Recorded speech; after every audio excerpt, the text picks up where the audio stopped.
Hello everyone, welcome back to my channel Raj Blog. বৰ্তমান সময়ত মই আৰ্টৰ লগত জড়িত কিছুমান ভিডিঅ' বনাই আছোঁ আৰু মই ভাবিছোঁ এই ভিডিঅ'বিলাকে অসমৰ চুকে কোণে সোমাই থকা তথা দুখীয়া ল'ৰা ছোৱালীখিনিক যথেষ্টখিনি সহায় কৰিব আৰু সেই ভাবিয়ে মই এই কামটো হাতত লৈছোঁ আচলতে। গতিকে কিন্তু তাৰ আগতে মই এইখিনি ছবি শিকোৱাৰ আগতে মই তেওঁলোকক এইটো দিব বিচাৰিছোঁ যে আৰ্টক লৈ আমি কেনেদৰে আগবাঢ়ি যাব পাৰিম, ভৱিষ্যতে আমি আৰ্টক লৈ কেনেদৰে আগবাঢ়ি যাব পাৰিম আৰু এজ এ কেৰিয়াৰ হিচাপে। গতিকে বৰ্তমান সময়ত অসমৰ গাঁৱে বৰ্তমান বহুত অভিভাৱক আছে যিসকল অভিভাৱকে ভাবে যে আৰ্ট বুলি ক'লে আমি অকল ধৰক আম কঁঠাল বা আপেল আঙুৰ এইবিলাক অকাই বুজি পাওঁ বুলি ভাবে আৰু বহুতে ভাবে যে ল'ৰাটোৱে বা ছোৱালীজনীয়ে আৰ্ট শিকি পেলাই তেওঁ পিছত ছায়েন্সত তেওঁ ছবি আঁকিব পাৰিব, এনেধৰণৰ মনোভাৱ আছে বহুতৰে। কিন্তু আচলতে ইয়াৰ যিটো আৰ্টৰ আৰ্টৰ পৰিসৰ ইয়াৰ বহুত বহল আচলতে। যিয়ে সোমাই যায় আৰ্টত তেওঁহে আচলতে ইয়াৰ পৰিসৰটো বুজি পাব। গতিকে আজি এইটোৰ ওপৰতে আমি ভালকৈ আলোচনা কৰিম বুলি এজন মোৰ ভাইটি সদৃশ্য এজন আৰ্টিষ্ট আজি মোৰ লগত আছে, তেওঁৰ সৈতে আজি কথা পাতিম। বৰ্তমান তেওঁ PhD কৰি আছে আৰ্টৰ ওপৰত। গতিকে আহকচোন তেওঁৰ পৰা জানো যে তেওঁৰ লগত অলপ কথা পাতোঁ, যে তেওঁ ক'ব যে আৰ্টৰ ওপৰত কি আছে তেওঁ অলপ বৰ্ণনা কৰি দিব ভালকৈ। গতিকে আহক আমি। নমস্কাৰ, মই হেমন্ত দাস। মই শিৱসাগৰ জিলাৰ নাজিৰাৰ বাসিন্দা। 2012 চনত মই ইন্দিৰা কলা সংগীত বিশ্ববিদ্যালয় ছত্তীশগড়ৰ পৰা, যিখন ছত্তীশগড়ত অৱস্থিত, তাৰ পৰা BFA bachelor of fine art painting ডিপাৰ্টমেণ্টৰ পৰা কমপ্লিট কৰোঁ। 2014 চনত গ্ৰাফিক্স ডিপাৰ্টমেণ্টৰ পৰা MFA master of fine art degree complete কৰোঁ আৰু 2015 পৰা বৰ্তমানলৈকে মই PhD কৰি আছোঁ। ৰিচাৰ্চ ৱৰ্ক চলি আছে মোৰ গ্ৰাফিক্স ডিপাৰ্টমেণ্টৰ পৰাই, একেখন ইউনিভাৰ্চিটিৰ পৰাই। আৰু মোৰ ৰিচাৰ্চৰ বিষয়বস্তু হ'ল আমাৰ নৰ্থ ইষ্ট আৰু কলিকতাৰ যিসকল প্ৰিণ্ট মেকাৰ্ছ আছে বা তাৰ প্ৰিণ্ট মেকিঙৰ পৰিৱেশ কেনেকুৱা, তাৰ হিষ্ট্ৰী কি, তাৰ ওপৰত মই ৰিচাৰ্চ কৰি আছোঁ।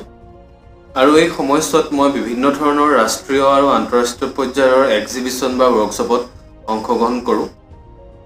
আৰু যিসকল ইণ্টাৰেষ্টেড বা যিসকলে মোৰ ইউনিভাৰ্চিটিখনৰ বিষয়ে জানিব বিচাৰে তাৰ বিষয়ে দুই এটা কথা কওঁ। ইন্দিৰা কলা সংগীত বিশ্ববিদ্যালয় যিখন ছত্তীশগড়ত অৱস্থিত, সেইখন এছিয়াৰ প্ৰথমখন এনে ইউনিভাৰ্চিটি যিখন সম্পূৰ্ণভাৱে আৰ্ট ফৰ্মক লৈ ডেডিকেটেড। তাত যেনেদৰে folk art, music, dance, theatre, visual art আদি সৰ্বমুঠ 5টা ভাগত বিভক্ত হৈ আৰু 21টা ডিপাৰ্টমেণ্ট তাত আছে। গতিকে আপোনালোকে শুনিলে কথাবিলাক, তেওঁৰ মুখৰ পৰা তেওঁ পৰিচয়টো পালে। তেওঁ শিৱসাগৰৰ হয়। এইখিনিতে আমাৰ ফালৰ পৰা তেওঁক আমি এটা ধন্যবাদ জ্ঞাপন কৰিছোঁ যে হেমন্ত, তোমাক আমি ধন্যবাদ জ্ঞাপন কৰিছোঁ যে তুমি অসমৰ সন্তান হৈ বাহিৰত তুমি এনেকৈ এটা ছাবজেক্ট লৈ পেলাই তুমি PhD কৰি আছা, যিটো বিষয়ৰ ওপৰত বহুত মানুহৰে আচলতে ভাল জ্ঞান নাই, তাৰ ওপৰত তুমি PhD কৰি আছা। গতিকে আমি বহুতেই গৌৰৱান্বিত, আমি তোমাক লৈ বহুতেই গৌৰৱান্বিত যে তুমি ডক্টৰেট ডিগ্ৰী আৰু কেইদিনৰ পিছত তুমি ডক্টৰেট ডিগ্ৰী ল'বা। আৰু যিয়ে নহওক, আৰু এটা কথা মই আপোনালোকৰ ওচৰলৈ যাওঁ এতিয়া। তেওঁ কিছুমান কথা ক'লে যে প্ৰিণ্ট মেকিং বা প্ৰিণ্ট মেকাৰ, গতিকে এইখিনি শব্দ অকণমান আপোনালোকৰ কাৰণে কিছুমানৰ কাৰণে অলপ আচহুৱা নিচিনা লাগিছে চাগে। গতিকে এইখিনিৰ ওপৰত মই ভালকৈ আলোচনা কৰিম। আচলতে আৰ্টত বহুত ধৰণৰ ছাবজেক্ট আছে, যেনেকৈ আমাৰ ধৰক আছামিজ, ইংলিছ, মেথছ এইবিলাক আছে। তেনেকৈ ফাইন আৰ্টৰ ভিতৰত বস্তুত বহুত আছে, কিবা কিবি মূৰ্তিকলা আছে, ধৰক শিল্পকলা, এইবিলাক মই পিছত আলোচনা কৰিম ভালকৈ। গ্ৰাফিক এইবিলাক মই পিছত ভালকৈ আলোচনা কৰিম। প্ৰথমতে আমি এইখিনি কথা আমি জানি লওঁ, লাহে লাহে আমি গোটেইখিনি কথা জানিম। প্ৰথমে আমি অলপকৈ জানি লওঁ, পিছত আমি বহলভাৱে পিছলৈ সোমাই যাম, ঠিক আছে। গতিকে এইখিনিতে মই হেমন্ত দাসৰ ওচৰলৈ যাম। আপোনাৰ দৃষ্টিভংগীত আৰ্ট মানেনো কি আচলতে? অলপ আমাৰ দৰ্শকসকলে আপুনি কওকচোন, আপোনাৰ দৃষ্টিত আৰ্ট মানেনো কি? হোৱাট ইজ আৰ্ট বুলি ক'লে আচলতে মই যিখিনি বুজি পাওঁ, মই যিখিনি অনুভৱ কৰোঁ সেইখিনি কওঁ। আৰ্ট বুলি ক'লে আচলতে মোৰ বাবে জীৱন যাপনৰ এটা শৈলী, মোৰ জীৱনটো জীৱাৰ এটা ষ্টাইল। আৰ্টে আমাক জীৱনটো যাপন কৰাৰ লগতে মোৰ মতে উদযাপন কৰিবলৈ শিকাইছে। আৰু সেই উদযাপন কেৱল হাঁহি বা ৰং তামাচা বা আনন্দৰ নহ'বও পাৰে। সেই উদযাপন হয়তো দুখৰ হ'ব পাৰে, জীৱনৰ হ'ব পাৰে, যন্ত্ৰণাৰ হ'ব পাৰে, আকাশ বতাহ সকলো বস্তুৰে হ'ব পাৰে।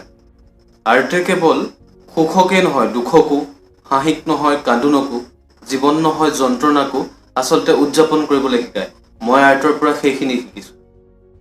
মোৰ জীৱনশৈলীৰ লগত সংগতি ৰাখি মই যিবোৰ কথা বুজি পাওঁ বা অনুভৱ কৰোঁ, আৰু সেই অনুভৱবোৰ যদি মই আকাৰ দিব বিচাৰোঁ, সেই আকাৰ হয়তো বিভিন্ন মাধ্যমেৰে হ'ব পাৰে, শব্দৰ দ্বাৰা হ'ব পাৰে, ৰঙৰ দ্বাৰা হ'ব পাৰে বা সুৰৰ দ্বাৰা হ'ব পাৰে। তো সেই মাধ্যমটোৱে হ'ল মোৰ বাবে আৰ্ট।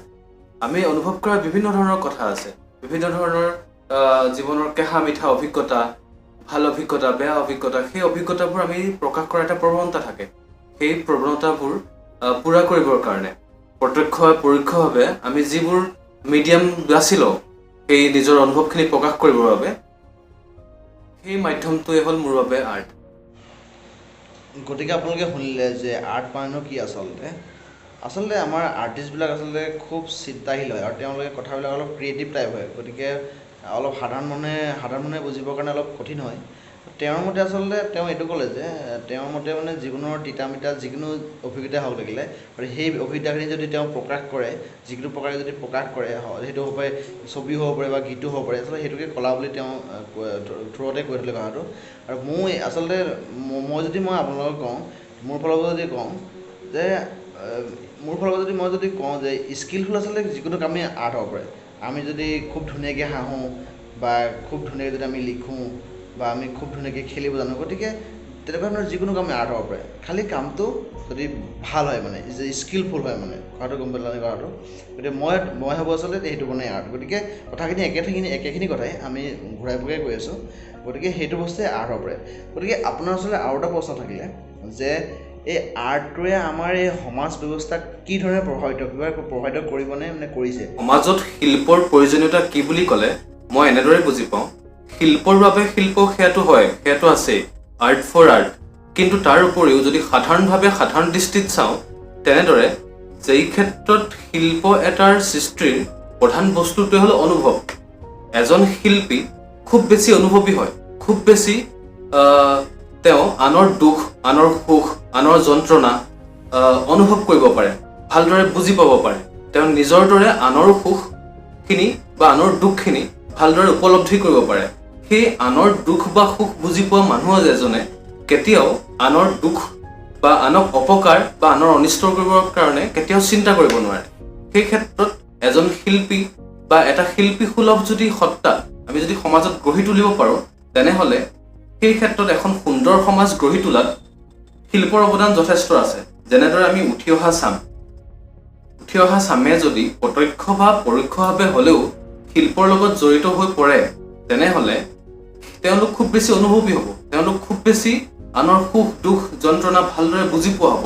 আৰু সেই আনৰ দুখ সুখ বুজি পোৱা এটা প্ৰজন্মই কেতিয়াও আনৰ অপকাৰ বা অনিষ্ট সাধন কৰিব নোৱাৰে বা তেনেকুৱা চিন্তা কৰিব নোৱাৰে। কাৰণ সেই ক্ষেত্ৰত দেখা যায় যে এখন সুন্দৰ সমাজ গঢ়াত শিল্পৰ অৱদান যথেষ্ট আছে। গতিকে আপোনালোকে বুজিলে যে আৰ্টে সমাজক কেনেকৈ ধৰণে প্ৰভাৱান্বিত কৰে, সেই কথা আপোনালোকে বুজিলে। তেওঁ ঠিকেই কৈছে যে যিসকলে মানে আৰ্টৰ লগত জড়িত বা তেওঁ প্ৰত্যক্ষ বা পৰোক্ষভাৱে আৰ্টৰ লগত জড়িত, তেওঁ অলপ হ'লেও তেওঁ মানে ফিলিংছটো তেওঁ থাকিব যিকোনো বস্তুৰ প্ৰতি। তেওঁ কিবা এটা বেয়া কাম কৰিছে বা ভাল কাম কৰিছে, সেই বস্তু তেওঁ ফিল কৰিব যে মই হয় এইটো কাম ভাল কৰিছোঁ, মই বেয়া কাম কৰিছোঁ। গতিকে আমি যদি এটা কথাত কওঁ, আৰ্টে সমাজত মানে সুনাগৰিক গঢ়ি তোলে। গতিকে আপোনালোকে শুনিলে কথাখিনি তেওঁৰ মুখৰ পৰা যে ছ'চাইটিত কেনেকৈ প্ৰভাৱ পেলায়। গতিকে মই এইখিনিতে তেওঁক আৰু এটা কথা সুধিম যে আপুনি যিখিনি আৰ্ট কৰি গৈছে, গতিকে আপুনি এই সমাজক লৈ পেলাই আৰু ভৱিষ্যত পৰিকল্পনা বুলি ক'বলৈ গ'লে আচলতে নিজৰ শিল্পকৰ্ম সদায় কৰি যাম, শিল্পৰ চৰ্চা সদায় অব্যাহত ৰাখিম। আৰু তাৰ লগতেও কিছুমান দায়বদ্ধতা নিজে অনুভৱ কৰোঁ, যিহেতু মই শিল্পৰ কৰ্মৰ লগত জড়িত। যেনেদৰে আমাৰ একেবাৰে ভিতৰুৱা গাঁও অঞ্চলৰ যিবোৰ ল'ৰা ছোৱালী আছে, একেবাৰে ভিতৰুৱা, তেওঁলোকে শিল্পৰ লগত চৰ্চা কৰিব পৰাকৈ শিল্পৰ চৰ্চা কৰে, কিন্তু তাক কেনেকৈ প্ৰকাশ কৰিব পাৰি বা কেনেকৈ এক্সপ্ল'ৰ কৰিব পাৰি তাৰ বিষয়ে তেওঁলোকে সুবিধাকণ খুব কম পোৱা দেখা যায়। যে তেওঁলোকৰ মাজত বহুখিনি সুপ্ত প্ৰতিভা আছে। যেনেকৈ আজি মই দেখা পাওঁ যে একেবাৰে ভিতৰুৱা অঞ্চলৰ গাঁৱৰ ল'ৰা ছোৱালীবোৰে নদীত খেলিবলৈ যায়, নদীত গা ধুবলৈ যায়, পুখুৰীত গা ধুবলৈ যায়। তো তেওঁলোকে তাতে বোকা মাটিয়া কিবা মূৰ্তি সাজে বা তেনেকুৱা কিছুমান কাম কৰে, নিজৰ খেলনা বস্তুটো বনায়, নিজৰ খেলনা গাড়ীখন বনায় বা নিজৰ পুতলাটো বনায় খেলা। তো তেওঁলোকৰ কোনোবাই হয়তো খুব ধুনীয়া গান গায়। তো তেওঁলোকৰ মাজত বহুখিনি প্ৰতিভা আছে, কিন্তু সেই প্ৰতিভাখিনি বিকাশ সাধনৰ বাবে যিখিনি সুবিধাৰ প্ৰয়োজন সেই সুবিধাকণ তেওঁলোকে নাপায়। সেই নোপোৱাৰ মূলতে হ'ল একেবাৰে ভিতৰৰ অঞ্চলৰ বাবে হয়তো সেইখিনি সুবিধা নাপায়। আজি আমাৰ নগৰমুখী যিবোৰ গাঁও আছে বা যিবোৰ সৰু চহৰ আছে বা ডাঙৰ চহৰ আছে, তাত কমচে কম সৰু ল'ৰা ছোৱালীখিনিয়ে আৰ্ট স্কুল যাবলৈ পায়, মিউজিক স্কুল যাবলৈ পায়, তো তেওঁলোকে সেই সুবিধাকণ পায়। কিন্তু আমাৰ ভিতৰুৱা অঞ্চলৰ ল'ৰা ছোৱালীয়ে সেইকণ সুবিধা নাপায়, বা তেওঁলোকে হয়তো আৰ্থিকভাৱেও সিমানখিনি নহয় যে চহৰলৈ গৈ তেনেকুৱা এটা স্কুলত, মিউজিক স্কুল, আৰ্ট স্কুলত জইন কৰিব পাৰিব বা শিকিবলৈ সুবিধাকণ দিব পাৰিব। তেনেকুৱাও কিছুমান বহুতো পৰিয়াল আছে বা পৰিবাৰ আছে। তো সেইবাবে তো তেনেকুৱা ল'ৰা ছোৱালীখিনিক লৈ যিকোনো ছাবজেক্টৰ লগত জড়িত হ'ব পাৰে, যিকোনো বিষয়ৰ লগত, বিধাৰ লগত জড়িত হ'ব পাৰে, যে তেওঁলোকক লৈ কিছুমান ৱৰ্কশ্বপ কৰিবলৈ মন আছে নিজৰ ফালৰ পৰা, যে তেওঁলোকে সেইখিনি শিকাৰ বা বুজি পোৱাৰ সুবিধাকণ যাতে পায়। তাৰপিছত যিসকলে ইণ্টাৰেষ্টেড তেওঁলোকে আগৰ ৰাস্তাটো নিজে চাই ল'ব পাৰিব। তো কমচে কম সেই বিধাটোৰ লগত চিনাকি এটা হোৱাৰ সুযোগ যাতে তেওঁলোকক দিব পাৰোঁ। তো মই যিহেতু আৰ্টৰ লগত জড়িত হয়, তেনেকে কোনোবা মিউজিক আছে, সেই মিউজিকৰ মানুহৰ লগত লগ হৈ বা তেনেকে আন বিধাৰ যিসকল মানুহ আছে, তো তেওঁলোকৰ লগত একেলগে তো তেনেকুৱা কিছুমান কাম কৰাৰ সপোন আছে, যদি ভগৱানে সকলোখিনি। আপোনালোকে শুনিলে তেওঁৰ ভৱিষ্যত পৰিকল্পনা কি, তেওঁ আৰ্টক লৈ পেলাই তেওঁ কেনেদৰে আগবাঢ়ি যাব, সেই কথাখিনি শুনিলে। গতিকে এতিয়া তেওঁৰ আমি কাম চাওঁ আহক অলপ, তেওঁ কেনেধৰণে কাম কৰে, আৰু তেওঁ অলপ পেইণ্টিং, তেওঁ অলপ ফেমাছ পেইণ্টিং, তেওঁ কি বহুত জেগাত তেওঁ এৱাৰ্ড বুটলিবলৈ সক্ষম হৈছে আন্তঃৰাষ্ট্ৰীয় আৰু ৰাষ্ট্ৰীয় পৰ্যায়ত। গতিকে তেওঁ অলপ কামবিলাক চাওঁ আহক।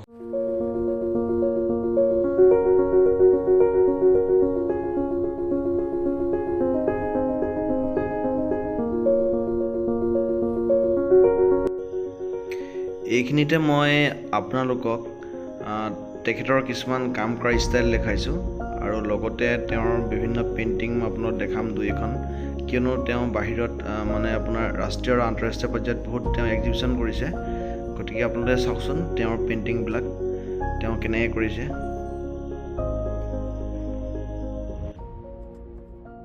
অৱশেষত এই দুৰ্যোগ বা মহামাৰীৰ সময়ত আমি সাধ্য অনুযায়ী ইজনে আনজনৰ সহায় সাৰথি হৈ আশাবাদী মনোভাৱেৰে এই সময়কণ যাতে পাৰ কৰিব পাৰোঁ, তাৰে ঈশ্বৰৰ ওচৰত প্ৰাৰ্থনা জনালোঁ। আৰু এই চেগতে নৱজ্যোতি ফুকনকো আপোনাৰ এই চেনেলটোৰ জৰিয়তে সকলোৰে লগত চিনাকি কৰোৱাই দিয়াৰ বাবে বা চিনাকি হোৱাৰ সুযোগ বা সুবিধাকণ দিয়াৰ বাবে ধন্যবাদ জ্ঞাপন কৰিলোঁ। আৰু আপোনালোকেও আশীৰ্বাদ কৰিব যাতে আৰু আগলৈ ভাল ভাল কাম কৰি যাব পাৰোঁ। ধন্যবাদ। গতিকে আপোনালোকে শুনিলে আৰ্টৰ বিষয়ে তেওঁৰ মুখৰ পৰা।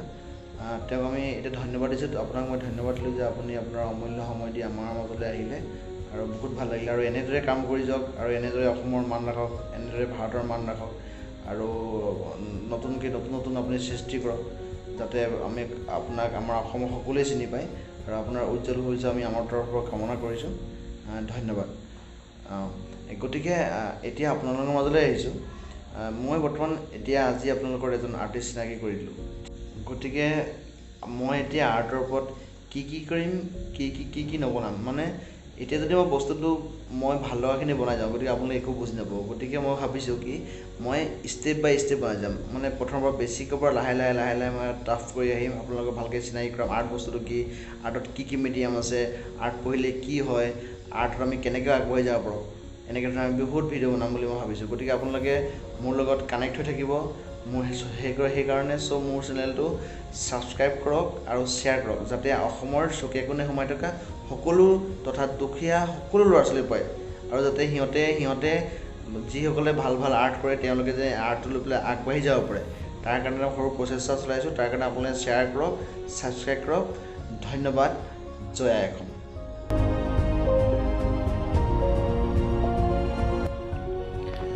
যদি আৰ্টৰ ওপৰত কিবা যদি সুধিবলগীয়া থাকে, মই স্ক্ৰীণত মোৰ ইমেইল ID দিছোঁ, আপোনালোকে তাত কমেণ্ট কৰি বা মোক সুধিব পাৰিব। যিকোনো কথা আৰ্টৰ ওপৰত যিকোনো কথা আপুনি মোৰ লগত আলোচনা কৰিব পাৰিব। গতিকে আপোনালোকে বস্তুটো চাব ভালকৈ আৰু মোক কুৱেশ্যন কৰিব।